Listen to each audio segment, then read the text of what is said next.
जय हिंद दोस्तों, स्वागत है आप लोग का आज की क्लास में। तो चलिए, पिछले क्लास में आपने 50 क्वेश्चन का सेट देखा था, टेस्ट सीरीज, और आज फिर से 50 क्वेश्चन है हिंदी का। और इतना अगर आप लोग पूरा कर लेते हैं तो आपकी तैयारी सुपर हिट है। ठीक है, चलिए तो देखिए आप लोग के लिए क्वेश्चन आया है और आप लोग से उम्मीद है कि सभी क्वेश्चन का जवाब आप लोग कर पाए। ठीक है, चलिए स्टार्ट करते हैं। देखिए पहला क्वेश्चन है बाबू, किसके अध्ययन क्षेत्र में भारत के कारण नवजीवन का संचार हो चुका है। किसके अध्ययन क्षेत्र के कारण भारत के नवजीवन का संचार हो चुका है। ऑप्शन है भाषा विज्ञान, नीति कथा, विधि शास्त्र, देवत्व विज्ञान। आपको बताना है किसके कारण नवजीवन का संचार हुआ है। ठीक है, फटाफट बताइए कौन सा हो जाएगा ऑप्शन। देखिए इसका हो जाएगा सही उत्तर बी हो जाएगा, नीति कथा। ठीक है, क्या हो जाएगा, नीति कथा हो जाएगा। अगला क्वेश्चन है, सहजात वृत्तियां किसे कहते हैं। सहजात वृत्तियां किसे कहते हैं। सबके बंधन को, ठीक है, अनजान स्मृतियों को, अस्त्रों के संचयन को, उपयुक्त तो सभी आपको बताना किसे कहते हैं, सहजात वृत्तियां किसे कहते हैं। ठीक है, चलिए तो देखिए सहजात वृत्तियां जो है वो अनजान स्मृतियों को कहते हैं। किसको कहते हैं, अनजान स्मृतियों को कहते हैं। क्या चीज, सहजात वृत्तियां। ठीक है, अगला क्वेश्चन है, नागरी लिपि के आरंभिक लेख हमें कहां से मिले। बहुत बढ़िया क्वेश्चन है, बहुत बार पूछा गया क्वेश्चन है। ठीक है, नागरी लिपि के आरंभिक लेख हमें कहां से मिले हैं। पश्चिमी भारत, पूर्वी भारत, दक्षिण भारत या उत्तरी भारत। फटाफट आप लोग सोचिए क्या हो जाएगा इसका जवाब। देखिए इसका सही जवाब हो जाएगा आप लोग का दक्षिणी भारत, यानी ऑप्शन नंबर सी हो जाएगा, यानी क्या हो जाएगा, दक्षिणी भारत। आप लोग को समझ में आया। चलिए आगे क्वेश्चन देखते हैं। चलिए अगला क्वेश्चन है, नागरी लिपि शीर्षक पाठ साहित्य की कौन विद्या है। ठीक है, नागरी लिपि आपको बताना है जो शीर्षक पाठ साहित्य की कौन सी विद्या है। भाषण है, निबंध है, साक्षात्कार है या कहानी है। क्या हो जाएगा, तो देखिए इसका आंसर हो जाएगा आपका ऑप्शन नंबर बी हो जाएगा। ये कौन सी विद्या भैया, निबंध है। ठीक है, अगला क्वेश्चन है, लौट कर आऊंगा फिर। ठीक है, लौट कर आऊंगा फिर कविता के अनुवादक कौन है, यानी किनके द्वारा लिखा गया है। फटाफट बताइए आपका, लौट कर आऊंगा फिर। जीवानंदन दास, महात्मा गांधी, प्रयाग शुक्ल, रविंद्रनाथ टैगोर। किसके द्वारा लिखा गया है ये, तो ये हो जाएगा आपका ऑप्शन नंबर सी, प्रयाग शुक्ल के द्वारा लिखा गया है। कौन सा, लौट के आऊंगा फिर। चलिए अगला है, मेरे बिना तुम प्रभु किस भाषा से अनुवादित है। ये आपको बताना है, मेरे बिना तुम प्रभु किस भाषा से अनुवादित है। रूस से, जर्मन से, अंग्रेजी से, फ्रांसीसी से। बताइए आप लोग, बहुत तो कहेंगे भाई ये तो हिंदी है, मेरे बिना तुम प्रभु, पर किस भाषा से अनुवाद किया गया है। तो ये किया गया है बाबू आपका ऑप्शन नंबर बी, जर्मनी की भाषा से, जर्मन की भाषा से इसको अनुवाद किया गया है, मेरे बिना तुम प्रभु। ठीक है, चलिए अगला क्वेश्चन है, हाथ में पकड़कर चलाया जाने वाला हथियार क्या कहलाता है। यानी हाथ में पकड़ के चलाया जाने वाला हथियार क्या कहलाता है। मार्कर नहीं कह दीजिएगा, पेन पेंसिल नहीं हो जाएगा। देखिए यहाँ ऑप्शन है, अस्त्र शस्त्र, धनुष बाण, अस्त्र शस्त्र दोनों। आपको बताना है इसमें चारों में से क्या होगा। फटाफट चलिए देखिए, हाथ से चलाने वाले हथियार को क्या कहते हैं, शस्त्र कहते हैं, यानी ऑप्शन नंबर बी आप लोग का सही हो जाएगा। ठीक है, अगला है, शेर घने जंगल में रहते हैं। ठीक है, और यहां पे देखिए शेर तथा जंगल संज्ञा के किस भेद के उदाहरण है। ध्यान समझिएगा, शेर भैया जो है घने जंगल में रहता है। शेर जो है आपका घने जंगल में रहता है। यहाँ शेर और जो जंगल है किस संज्ञा का उदाहरण है। आपको बताना है भाववाचक, जातिवाचक, व्यक्तिवाचक की द्रव्यवाचक। इस चारों में से कौन सा वाचक हो जाएगा संज्ञा। क्योंकि यहाँ पे वाक्य को बढ़िया से पढ़िए, क्योंकि शेर और जंगल की बात हो रही है ना। तो देखिए इसमें ऑप्शन नंबर आपका बी सही हो जाएगा, जातिवाचक हो जाएगा। क्या हो जाएगा, जातिवाचक हो जाएगा। ठीक है, क्या हो जाएगा आप लोग का, जातिवाचक। क्योंकि देखिए शेर घने जंगल में रहता है, जंगल का संबंध किससे भैया, शेर से, है ना। इसकी जाति पूरी कहां रहती है, जंगल में। ठीक है, तो क्या हो जाएगा, जातिवाचक। अगला है, लक्ष्मण किस शहर में नौकरी करता था। सेकेंड हिंदी किताब से आपका क्वेश्चन है। ठीक है, तो लक्ष्मण किस शहर में नौकरी करता था। लखनऊ, पटना, कलकत्ता, भुवनेश्वर। बताइए कहां में करता था नौकरी। फटाफट चलिए इसका ऑप्शन नंबर हो जाएगा बाबू सी सही, कलकत्ता में नौकरी करता था। आप लोग कमेंट में बताइए लक्ष्मण की पत्नी का क्या नाम था। अगर आप लोगों ने सेकंड हिंदी पढ़ लिया होगा तो इसका जवाब आप लोग को आता होगा। लक्ष्मण की पत्नी का क्या नाम था और कितने बच्चे थे। चलिए अगला क्वेश्चन है बाबू आप लोग का, पंडित बिरजू महाराज जी का जन्म बताइए कब हुआ था। 4 फरवरी 1938, 4 फरवरी 1936, 4 फरवरी 1937, 4 फरवरी 1935। देखिए ऑप्शन जो है ना ऐसा बिहार बोर्ड मारता है या कोई भी एग्जाम की दिमाग मतलब आता हुआ क्वेश्चन भी ना डगमगा जाता है। अब देखिए 38, 36, 37, 35, 36, 37, 38 दिमाग ओवरलैप कर जाता है। तो बताइए आप लोग क्या हो जाएगा इसका सही जवाब। पंडित बिरजू महाराज जी का जन्म कब हुआ था। तो बाबू आप लोग का हुआ था 4 फरवरी 1938 ईस्वी में। कब हुआ था? 4 फरवरी 1938 ईस्वी में पंडित बिरजू महाराज जी का जन्म हुआ था। ठीक है, अगला है मछली कहानी में किस वर्ग का चित्रण है। ये भी क्वेश्चन बहुत बढ़िया है। मछली जो कहानी है आपके, इसके लेखक का नाम आप लोग कमेंट कीजिएगा। मछली अगर कभी भी किसी भी टाइम आप देख रहे हैं तो मछली के लेखक कौन है। ठीक है, तो मछली कहानी में किस वर्ग का चित्रण किया गया है। निम्न वर्गीय परिवार का कि उच्च वर्गीय कि निम्न मध्य वर्गीय और मध्य वर्गीय परिवार। बताइए आप लोग। निम्न मतलब भाई सबसे नीचे वाला, नीचे लेवल का। उच्च मतलब सबसे हाई। निम्न मध्य मतलब बीच वाले और मध्य यानी भैया उसके बाद। ठीक है, तो किस वर्ग का चित्रण था ये। तो इसका बाबू ऑप्शन हो जाएगा आपका डी से मध्य वर्गीय परिवार से था। किससे था मछली कहानी का चित्रण? मध्य वर्गीय से। ठीक है, आगे बिस्मिल्लाह खां के साथ किस मुस्लिम पर्व का नाम जुड़ा हुआ है। बिस्मिल्लाह खान के बारे में आप लोगों ने पढ़ा होगा, तो बताइए किस मुस्लिम पर्व का नाम इनसे जुड़ा हुआ है। बकरीद, शबे बारात, ईद, मुहर्रम, इस चारों में से कौन हो जाएगा आपको बताना है। बिस्मिल्लाह खां के साथ किस मुस्लिम पर्व का नाम जुड़ा हुआ है। चलिए, तो आप लोग का आंसर आ चुका होगा। तो देखिए इसका आंसर हो जाएगा ऑप्शन नंबर डी। किससे जुड़ा हुआ है? मुहर्रम से। किससे जुड़ा हुआ है? मुहर्रम से। चलिए अगला क्वेश्चन है, एक वृक्ष की हत्या शीर्षक कविता किसकी है। ठीक है, एक वृक्ष की हत्या शीर्षक कविता किसकी है आपको बताना है। कुंवर नारायण, वीरेन डंगवाल, आज्ञा अनामिका, इस चारों में से कौन हो जाएंगे आप लोग फटाफट बताइए। आ गया होगा आप लोग का आंसर। तो देखिए एक वृक्ष की हत्या जो है वो कुंवर नारायण की है। किसकी है भैया? कुंवर नारायण की। अगला क्वेश्चन है, ढहते विश्वास के कहानीकार कौन है। ढहते विश्वास के कहानीकार कौन है? सात कोड़ी होता, सुजाता, अरविंदम, श्रीनिवास। बताइए आप लोग क्या हो जाएगा। तो देखिए ढहते विश्वास के कहानीकार कौन है बाबू। तो इनके कहानीकार आपके सात कोड़ी होता। कौन है? सात कोड़ी होता होते हैं। ढहते विश्वास के कहानीकार कौन है? सात कोड़ी होता। अगला क्वेश्चन है, रोन नदी कहां पे। रोन नदी कहां पे है? दक्षिणी फ्रांस में, जापान में, भारत में, नेपाल में। बताइए आप लोग कहां पे रोन नदी कहां पर है आपकी। दक्षिणी फ्रांस में, जापान में, भारत में, नेपाल में। क्या हो जाएगा इसका सही आंसर। तो बाबू इसका सही आंसर हो जाएगा दक्षिणी फ्रांस में आपका रोन नदी है। ठीक है, दक्षिणी फ्रांस में आपका क्या है? रोन नदी है। ठीक है, अगला क्वेश्चन है बाबू आप लोग का, परंपरा का मूल्यांकन किसकी कृति है। दिनकर की, रामविलास शर्मा की, अशोक वाजपेयी की, यतेंद्र मिश्र की। आपको बताना है परंपरा का मूल्यांकन किसकी कृति है या किसकी रचना है। तो देखिए किसकी रचना है ये? रामविलास शर्मा जी की। परंपरा का मूल्यांकन किसकी कृति है बाबू? रामविलास शर्मा की। किसकी है? रामविलास शर्मा, यानी ऑप्शन नंबर डी आप लोग का सही हो जाएगा। ठीक है, देवताओं के राजा का ब्रज। अच्छा, देवताओं के राजा को क्या कहते हैं भैया? आप लोग को तो पता होगा, क्या कहते हैं? इंद्र शायद कि कर्ण। आप लोग कमेंट में बताइए क्या किसको कहते हैं। देवताओं के राजा जो है वो आपके कौन हो जाते हैं भैया? आप लोग को पता ही होगा। तो उनका जो ब्रज है वो किसकी हड्डी से बना, ये आपको बताना है भैया। कपिल, वासुदेव, दधीची, नारद, किसकी हड्डियों से बना है। अब देखिए इसमें क्या है, ये कुछ हटके कभी कभी क्वेश्चन पूछ देता है। अब इसमें थोड़ा सा देखिए आप लोग को दिमाग लगाना है। कपिल भैया किसी का नाम हो गया, व्यक्ति का नाम है कि नहीं है, सोच के देखिए। कपिल क्या है भाई? नाम है। वासुदेव आपको पता है भैया, नाम ही है भगवान जी का। नारद जी, उनकी हड्डी से कभी बनेगा भाई? बताइए ब्रज।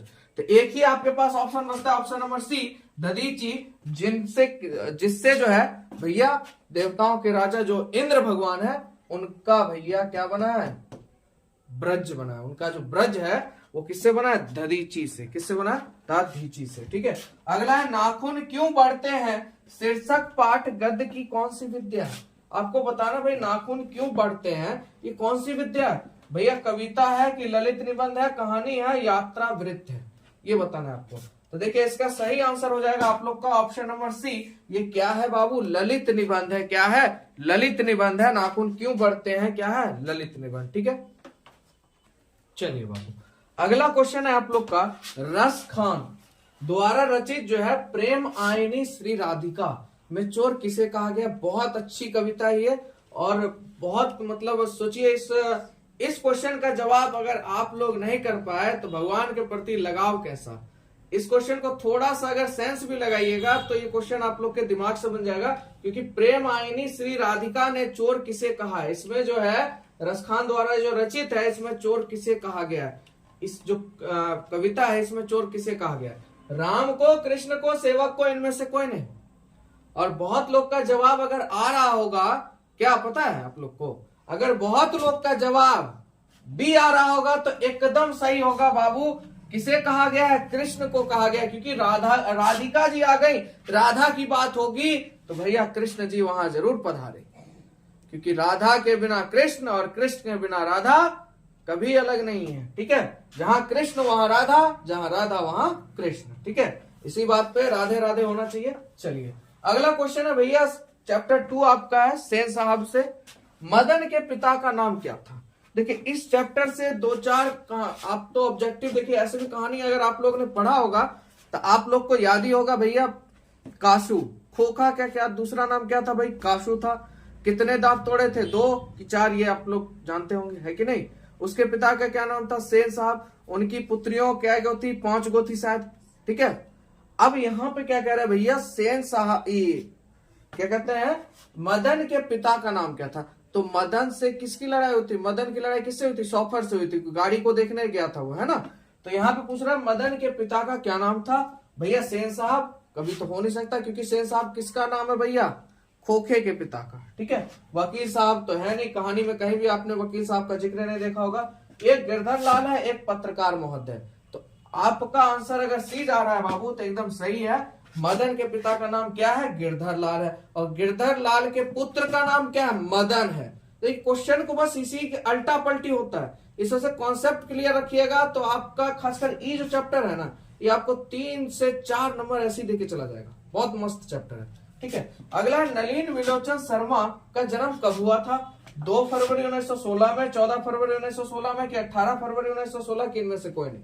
ठीक है, तो कौन सा हो जाएगा बाबू आप लोग का सही? तो इसमें हो जाएगा बाबू आपका ऑप्शन नंबर सी, यानी 18 फरवरी 1916 ईस्वी में नलिन विलोचन शर्मा जी का जन्म हुआ था। ठीक है, चलिए अगला क्वेश्चन है आप लोग का, रसखान के शासन काल के समय किसका राज्य काल था? ठीक है, रसखान के जो रसखान जी थे उनके रचना काल में किस समय का राजकाल था, ये आपको बताना है। अकबर का था, जहांगीर का था, हुमायूं का था, कि औरंगजेब का था? तो इसमें आप लोग का सही उत्तर क्या हो जाएगा आप लोग बताएं। तो देखिए इसमें जो आपका सही उत्तर हो जाएगा, उनके समय में जो राज्यकाल था बाबू वो अकबर जी का था। किसका था? अकबर जी का था। और कब से कब तक था उनका, इसको भी जान लीजिए, 1556 से लेके 1605 ईस्वी तक लगभग में। ठीक है, इतने दिन का इनका भैया वहां पे क्या था? राज्यकाल था। ठीक है, 1605 ईस्वी तक। चलिए अगला क्वेश्चन है, किसने पर्जन्य, कवि ने पर्जन्य किसे कहा? कवि ने पर्जन्य किसे कहा, इसको आप लोग को बताना है भैया। कृष्ण को, हवा को, बादल को, सुजन को? किसको कहा है आप लोग बताएं। तो देखिए कवि ने पर्जन्य जो कहा है वो किसको कहा है? अब बाबू आपका ऑप्शन नंबर सी, बादल को उन्होंने क्या कहा है? पर्जन्य कहा है। बादल को कवि ने क्या कहा है? पर्जन्य कहा है। ठीक है, चलिए अगला क्वेश्चन है, हिरोशिमा कविता किसका चित्रण करती है? बहुत बढ़िया क्वेश्चन है। हिरोशिमा कविता जो है किसका चित्रण करती है? आधुनिक सभ्यता के विकास का, प्राचीन सभ्यता की मानवीय विभीषिका का, प्राचीन सभ्यता की खुशहाली का, या आधुनिक सभ्यता की दुर्दांत मानवीय विभीषिका का? किसका करती है?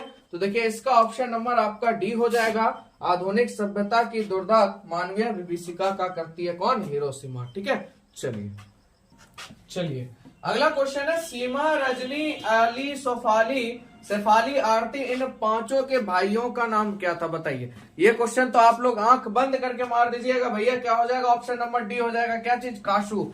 बताने की जरूरत नहीं है, यहाँ पे क्या हो सकता है, ऑप्शन बदल सकता है, खोखा भी डाल सकता है। तो काशू का ही नाम खोखा है, खोखा का नाम क्या भैया, काशू है। चलिए अगला क्वेश्चन है, चोर छत से कूद गया। चोर जो है छत से कूद गया, वाक्य में जो से है किस कारक का चिन्ह है। देखिए से मैंने आपको एक बार और बताया था कि से दो होते, एक से सौ से सटाने वाला, एक से हटाने वाला। तो आपको बताना भैया कौन होगा। अब देखिए दोनों ऑप्शन आपको साथ ही मिलेगा, अपादान और करण। तो आपको मैंने बताया हुआ है, तो बताने की जरूरत तो उम्मीदता नहीं है, आप लोग को पता होगा भैया, क्योंकि चोर जो है छत से कूद गया, सटा रहा है क्या हटा रहा है, हटा रहा है। तो हटाने वाले भैया कौन सा हो जाता है, अपादान हो जाता है। कौन सा हो जाता है, अपादान कारक, याद रखिएगा। और सटाने वाला करण। ठीक है, आगे बात करते हैं, जनक शब्द का सही अर्थ क्या। जनक, जनक मतलब भैया क्या पता ही आपको, पिता। तो ऑप्शन नंबर क्या हो जाएगा इसका, बी हो जाएगा। बोलिए कोई दिक्कत आप लोग को, क्योंकि क्वेश्चन ज्यादा हार्ड भी नहीं था। जनक शब्द का सही अर्थ क्या हो जाएगा बाबू, पिता। चलिए अगला क्वेश्चन है बाबू आप लोग का, मंगू की माँ की कितनी संतानें थी। मंगू की माँ की कितनी संतानें थी, संतानें थी 2 3 4 5। बताइए 2 3 4 5, तो कितनी संतानें थी बाबू, ऑप्शन नंबर बी सही हो जाएगा। कितनी संतानें थी, 3 संतानें थी। ठीक है, चलिए दही वाली मगम्मा कहानी किस लेखक द्वारा लिखित है या रचित है। दही वाली मगम्मा किस कहानी जो है किस लेखक द्वारा रचित है। श्रीनिवास, सातकोड़ी होता, सुजाता, ईश्वर पेटलीकर। बताइए आप लोग किसके द्वारा रचित है। तो ये कहानी आपकी रचित है बाबू श्रीनिवास जी के द्वारा। किसके द्वारा, श्रीनिवास जी के द्वारा, क्योंकि सेकेंड हिंदी का ही आपका क्वेश्चन है। अगला है माँ कहानी। माँ कहानी किस लेखक द्वारा रचित है, ये भी बहुत बार पूछा गया क्वेश्चन है। माँ कहानी किस लेखक द्वारा रचित है बाबू, श्रीनिवास, सुजाता, ईश्वर पेटलीकर, सातकोड़ी होता, किसके द्वारा रचित है। तो ये बाबू आपका रचित है ईश्वर पेटलीकर के द्वारा। किसके द्वारा, ईश्वर पेटलीकर के द्वारा माँ कहानी रचित है। चलिए अगला क्वेश्चन है, नगर कहानी किस भाषा में अनुदित है। नगर कहानी किस भाषा में अनुदित है, गुजराती, कन्नड़, तमिल, उड़िया। बताइए आप लोग, ये भी बहुत बार पूछा गया क्वेश्चन है। नगर कहानी किस भाषा से अनुदित है, तो बाबू नगर कहानी जो है तमिल भाषा से अनुदित है। किस भाषा से अनुदित है बाबू, तमिल भाषा से अनुदित है। अगला क्वेश्चन है, धरती कब तक घूमेगी कहानी किस लेखक द्वारा अनुदित है, किस लेखक द्वारा रचित है। धरती कब तक घूमेगी, तो ऑप्शन है आपके पास गोपाल दास नागर, सावरडैया, के ए जमुना, राजेंद्र प्रसाद मिश्र। तो किसके द्वारा रचित है बाबू आपकी कहानी, धरती कब तक घूमेगी। तो ये है आपका सावरडैया द्वारा। किसके द्वारा है बाबू, सावरडैया के द्वारा है रचित। चलिए मगम्मा क्या बेचती थी, आप लोग को पता होगा, दूध, चावल, दही, दाल। क्या बेचती थी, सबका आंसर आना चाहिए भैया। मगम्मा क्या बेचती थी, दही बेचती थी। क्या बेचती थी, दही बेचती थी। चलिए अगला क्वेश्चन है, सुजान सागर किनके द्वारा रचित प्रमुख ग्रंथ है। सुजान सागर किनके द्वारा प्रमुख ग्रंथ है, ये आपको बताना है। घनानंद के द्वारा या विद्यापति के द्वारा या एसी दोनों या प्रेम घन के द्वारा। किसके द्वारा, तो बाबू ये जो है आपका सुजन सागर, ये घनानंद के द्वारा रचित ग्रंथ है। किसके द्वारा बाबू, घनानंद के द्वारा। ठीक है, अगला है परिणाम शब्द में कौन सा उपसर्ग है। बाबू ये गलती मत कीजिएगा, बहुत आसान क्वेश्चन है। परिणाम शब्द में कौन सा उपसर्ग है, परि ये वाला या प्रति या परि परा। देखिए लड़की को भैया परी कहते हैं, लड़के को परा कहते हैं। अब कौन सा भैया यहाँ परी है, यहाँ पापा की परी है सर, है ना। तो भैया यहाँ कौन सा उपसर्ग हो जाएगा, परी हो जाएगा। कौन सा हो जाएगा, परी हो जाएगा। चलो समासिक पद पे माखन चोर में कौन सा तत्पुरुष समास है। यहाँ पे देखिए क्वेश्चन थोड़ा टफ पूछ दिया है। माखन चोर, ठीक है, कौन सा तत्पुरुष समास है। संप्रदान तत्पुरुष, करण तत्पुरुष, संबंध तत्पुरुष, कर्म तत्पुरुष। तो देखिए इसका सही जवाब हो जाएगा बाबू कर्म तत्पुरुष, क्योंकि इसका क्या हो जाएगा, कर्म तत्पुरुष, है ना। माखन चोर में कौन सा तत्पुरुष समास है, तो कर्म तत्पुरुष समास है। ठीक है, चलिए और ये आपको और डिटेल में मिल जाएगा। वीडियो हिंदी का व्याकरण का जब आएगा आप लोग को, तो प्लेलिस्ट में आप लोग देख लीजिएगा। पूरा समास का एक जबरदस्त आ रहा है क्लास, तो चलिए आगे चलते हैं, और 4 क्वेश्चन है आप लोग के लिए। अगर यहां तक आए थोड़ा सा और रुकिए, 40 क्वेश्चन का पूरा सेट बना के जाइएगा, ठीक है। जो भी चीज गिरी है पूरा जहां से शुरू कीजिए उसको अंत जरूर कीजिए, बीच में मत छोड़ के जाइएगा, ठीक है। चलिए और क्वेश्चन है देख लेते हैं। चलिए अगला क्वेश्चन है बाबू, समाज से ही है आप लोग का। द्विगु समास का उदाहरण है, 4 ऑप्शन आपके पास है, आप लोग को बताना है द्विगु समास कौन सा होगा। नवरात्र, छठ, रक्षाबंधन, दुर्गा पूजा, भाई तीनों पर्व का नाम आ गया। देखिए अब जिस बच्चे ने मान लिया जाए समास नहीं पढ़ा, अब वो यहाँ पे अगर थोड़ा सा अपने दिमाग का अगर इस्तेमाल करता, ठीक है, थोड़ा सा समास की बात हो रही है, ऐसे देखिए ये भी भैया पर्व का ही बात हो रहा है, ये भी पर्व का ही बात हो रहा है, ये भी पर्व का ही बात हो रहा है, ये भी पर्व का ही बात हो रहा है। भैया आप दिमाग क्या लगा, सोच के देखिए। अगर मान लेते हैं इसको रुका देते हैं तो भैया रक्षाबंधन भी पर्व, दुर्गा पूजा भी, छठ भी, तो नवरात्र भी तो भैया पर्व ही है। तो देखिए द्विगु समास में मैंने बताया था कि जब भी संख्या आए, संख्या की बात हो, याद रखिएगा कौन सा समास होगा, द्विगु समास। तो बाबू बताइए सुगा किसमें संख्या है, बताइए किसमें है, नवरात्र में है, ठीक है। तो ये आपका क्या हो जाएगा, ऑप्शन नंबर ए सही हो जाएगा। आप लोग को समझ में आया बाबू साहब। चलिए अगला है, बहुत बढ़िया क्वेश्चन है, एक से अधिक वर्णों का सार्थक समूह कहलाता है। एक से अधिक वर्णों का सार्थक समूह कहलाता है, बताइए क्या शब्द, वाक्य, वर्ण या संज्ञा। फटाफट आप लोग बताइए क्या हो जाएगा, शब्द, वाक्य, वर्ण या संज्ञा। देखिए यहाँ एक से अधिक वर्ण, एक वर्ण मान लीजिए ये हो गया वर्ण, ए हो गया, और कहते हैं एक से अधिक वर्णों का सार्थक समूह, भाई सही से लिखा हुआ, और एक क है, ध्यान समझिएगा। इस दोनों को जोड़ देते क्या बन गया, एक क्या है, एक प्रकार का शब्द है। ये क्या है बाबू, एक प्रकार का शब्द है। तो यानी ऑप्शन नंबर क्या हो जाएगा हमारा, ए सही हो जाएगा। बोलिए कोई दिक्कत आप लोग को, ठीक है। लाइक ठोकने में कमी मत कीजिए, और अभी जो है आप लोग के जितने भी फ्रेंड सर्किल में हैं तो प्लीज टेस्ट सीरीज जरूर शेयर कीजिए, ठीक है, और भी आप लोग के लिए आता रहेगा, ठीक है। चलिए 2 क्वेश्चन और है, उसको भी देख लेते हैं। चलिए अगला क्वेश्चन है, पाठक में कौन सा प्रत्यय है, आख हो जाएगा, प हो जाएगा कि क की आख। तो पाठक प्रत्यय का मतलब क्या होता है बाबू, पीछे, जो किसी शब्द के पीछे लग के उसका अर्थ बदल दे, उपसर्ग जो किसी शब्द के आगे लग के उसका अर्थ बदल दे। तो देखिए इसमें क्या हो जाएगा बाबू, इसमें ऑप्शन नंबर ए हो जाएगा। पाठक में कौन सा प्रत्यय है बाबू, अक है। चलिए अगला क्वेश्चन, लास्ट क्वेश्चन है आप लोग का, रचना के आधार पर शब्द के कितने भेद हैं। फटाफट आप लोग बताइए कितने हो जाते हैं रचना के आधार पर, आप लोग का जवाब आ गया। चलिए 1, 2, 3 या 4। तो देखिए रचना के आधार पर शब्द के 3 प्रकार होते हैं, याद रखिएगा। रचना के आधार पर शब्द के कितने प्रकार होते हैं, 3 होते हैं। और एक क्वेश्चन इसी पे और आधारित बनता है, रचना के आधार पर वाक्य के कितने भेद होते हैं। तो बाबू उसके भी 3 ही भेद होते हैं, याद रखिएगा। और आप लोग से एक चीज मैं बार बार कहता हूं, भैया अभी आपने कितने का, भाई कितने क्वेश्चन थे, ठीक है, आप लोग कितना स्कोर किए ये आप लोग नहीं बताते हैं, थोड़ा ईमानदारी जताइए क्लास 10th वाले से, ठीक है। तो 40 नंबर का अभी आप लोगों ने देखा क्वेश्चन का सेट था, ठीक है। इसमें आपने कितने ऑब्टेन किए, कितने सही हुए, और आपको कैसा लगा ये टेस्ट सीरीज, क्वेश्चन आपको अच्छा लगा तो जरूर बताया कीजिए। थोड़ा सा आप लोग अपना फीडबैक दे दीजिएगा, तो हमको भी ये लालसा रहती है कि भाई मैंने जो पढ़ा है, जो मैंने बताया, वो कितने बच्चे को अच्छा लग रहा है कि नहीं लग रहा है, ठीक है। तो ये थोड़ा सा आप हेल्प किया कीजिए, ठीक है। और आप लोग की तैयारी बढ़िया से चले, मिलेंगे आप लोग से अगले वीडियो में।